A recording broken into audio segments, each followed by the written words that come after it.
Aujourd'hui, je vous présente la nouvelle W1 de McLaren, ainsi que la montre fabriquée par Richard Mille qui l'accompagne. J'irai au travers des détails techniques de la W1, notamment sa motorisation et les innovations dans son design, puis nous nous attarderons sur la montre, elle aussi bien particulière.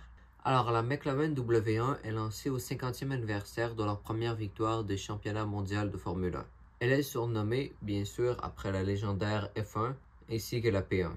Avec plus de 1000 chevaux, 998 livres de torque, une vitesse maximale de 350 km/h, la voiture s'annonce déjà prometteuse. Le 0 à 100 km/h se fait en 2,7 secondes, 5,8 pour se rendre à 200 et pour 300, 12,7. Pour atteindre ces performances, de la fibre de carbone est utilisée au travers de la voiture, aidant donc considérablement à réduire le poids. C'est de cette même matière qui constitue la nouvelle McLaren Aerocell, contribuant à améliorer considérablement l'aérodynamisme. Cette technologie innovante permet de mieux concentrer les courants d'air déjà concentrés par les prises à l'avant. Le moteur, celui-ci en arrière, la voiture étant d'ailleurs en propulsion, est un V8 biturbo de 4 litres, produisant à lui seul 916 chevaux. Combiné avec un moteur électrique qui en a lui 342, on arrive à un total de 1258. Bien que la voiture est une hybride branchable, avec son autonomie de 2000 ou 3,22 km, on devine qu'elle n'est pas pensée pour l'environnement autant qu'avant tout pour améliorer les performances. Nous sommes d'une certaine manière à l'ère des voitures de sport, ou qu'on peut même qualifier ces niveaux de supercar, qui utilisent des V8 hybrides. Récemment, avec cette même configuration, il y a eu, dans un ordre plus ou moins chronologique, la Ferrari F80, la Lamborghini Temerario, la AMG One, la SF90, et la Aston Martin Vantage. Bien sûr, cette liste est non exhaustive. McLaren dit s'être inspiré en de nombreux points de leur équipe de Formule 1, quoique je ne puisse vous donner d'exemples spécifiques. La transmission automatique est à 8 vitesses et les portes sont étonnantes, une première pour McLaren. Elles sont dites Gullwing, faisant référence à la première voiture les incorporant. Donc, elles s'ouvrent vers le haut, un peu de la même manière qu'un coffre de voiture. Elles évoquent les ailes d'un oiseau, ce qui inspira d'ailleurs le nom Falcon Door qu'on trouve sur le modèle X de Tesla. Quoique ça pourrait également être une référence aux fusées éponymes développées par SpaceX, une autre compagnie du grand Elon Musk. Naturellement, on le remercie pour tout ce qu'il a fait pour l'humanité. Pendant dans le cas de Tesla, les portes sont légèrement différentes, étant faites en deux parties, ce qui leur permet notamment de s'ouvrir avec un garage très bas, mais aussi collé entre deux voitures. A l'inverse, les portes de la W1 sont faites que d'une seule pièce, alors prévoyant un grand garage. Mais bon, au prix de la voiture, 2,1 millions de dollars américains, cela ne devrait pas être un problème pour vous. L'intérieur fait penser avant tout pour le conducteur, et moins pour le luxe. Luxe d'ailleurs qui, si je peux me le permettre, est plus ou moins inexistant. Les sièges sont complètement intégrés, donc il n'y a pas d'ajustement possible. La position de conduite est très semblable à celle sur une voiture de Formule 1. L'intérieur fait, on pourrait dire, nu, ce qui n'est pas mal en soi. Du côté du conducteur, il y a deux boutons sur le volant, et derrière, sur le tableau de bord, un écran, à nouveau accompagné de d'autres boutons. Sinon, la plupart des boutons sont sur le toit. Entre les sièges, il y a une console, bien qu'elle semble n'avoir que deux portes de gobelet et un emplacement de recharge sans fil pour téléphone. Et il y a au centre également un autre écran, plus incliné vers le conducteur, qui doit plus servir à une infographie ou par exemple Apple CarPlay, donc pour faire jouer de la musique, plutôt que dans le cas de l'écran directement devant le conducteur pour indiquer la vitesse.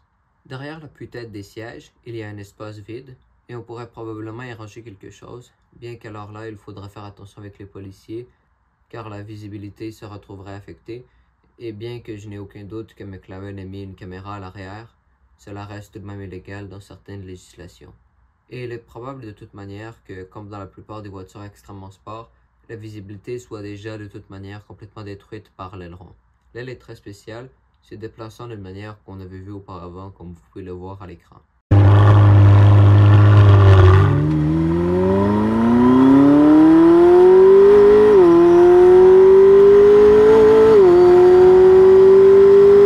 À présent, passons à la montre. Il s'agit d'une nouvelle édition de la RM6501. Outre pour le boîtier, les deux montres sont identiques et partagent le même calibre. Justement, parlons-en. Alors, c'est le RM-AC4 qui se cache derrière la chronographe rattrapante à remontage automatique McLaren W1, le nom complet de la montre. La montre est en squeletton, on peut l'observer là où il n'y a pas de compteur ou de pont. Au centre, la seconde du chronographe et de la rattrapante accompagne l'heure. Pour ceux désirant comprendre le fonctionnement d'un chronographe rattrapante, je vous invite à aller voir ma vidéo sur la nouvelle Royal Oak Concept d'Audemars Piguet. avec justement un chronographe à rattrapante, mais également d'autres complications. Le reste est plutôt standard pour un chronographe de 12 heures, soit la petite seconde à 6 heures, le compteur de 30 minutes à 3 heures et celui de 12 heures à 9 heures. Ce qui diffère est la date. Plutôt qu'être traditionnellement dans les chronographes à 6 heures, entre 6 et 8 heures, ce que personnellement je déteste car je trouve que la symétrie se retrouve complètement ruinée, ou encore carrément non existante, elle est plutôt située à 11 heures. La date est semi-instantanée, à l'inverse de complètement instantanée, où elle saute donc directement à minuit. Dans le cas de la Richard Mille, vous pourrez probablement commencer à voir le disque tourner autour de 23h30.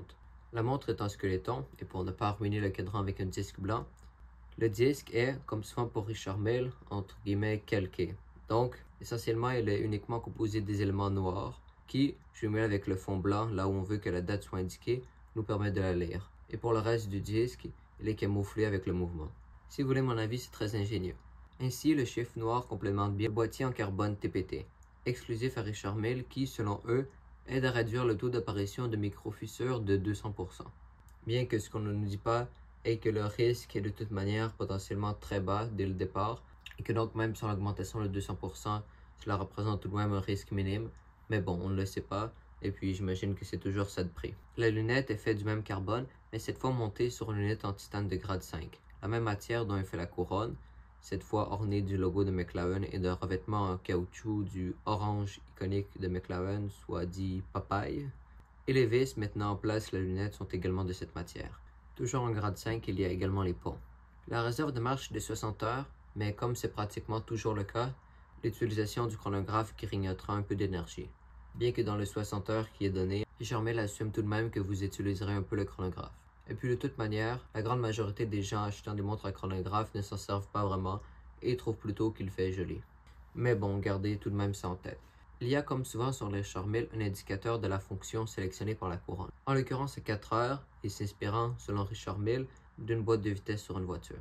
Pour choisir entre ces fonctions, utilisez un poussoir situé sur la couronne. Leur montage est également particulier. Vous pouvez choisir la sensibilité du rotor, donc de la masse oscillante. Par exemple, si vous faites du sport, pour éviter d'abîmer le rotor ou de trop remonter le mouvement, ce qui l'abîmerait aussi, vous pouvez décider qu'il est moins sensible. Cependant, si vous ne bougez pas beaucoup, alors vous augmenterez la sensibilité du rotor pour éviter que la montre se décharge. Cette fonction est contrôlée par un chronographe rouge à 8 heures. Au-dessus de celui-ci, à 10 heures, les poussoirs de la rattrapante. Le reste des poussoirs du chronographe sont à leur emplacement traditionnel. La montre fait 44,5 par 50 mm et étend jusqu'à 50 mètres. Il y a une inscription McLaren dans le bois du boîtier, juste au-dessus du bracelet, et au même endroit à l'endos de la montre est marqué le numéro de la montre, celle-ci étant limitée à 500, qui est donc située juste en dessous de l'ouverture en saphir cristal. La montre se vend à 370 000 $ américains. Si vous voulez mon avis, c'est très cher pour un chronographe qui n'a rien de particulier. Mais n'oubliez pas, cette montre est faite dans le cadre d'un partenariat, donc Richard Mille doit bien sûr payer McLaren. Et puis de toute manière, Richard Mille n'a jamais été une marque abordable. Cependant, à ce prix-là, je pense que je prendrais tout de même le chronographe Le Mans, qui est bien sûr un hommage à la célèbre course. La version dite non McLaren de la montre est aussi très intéressante.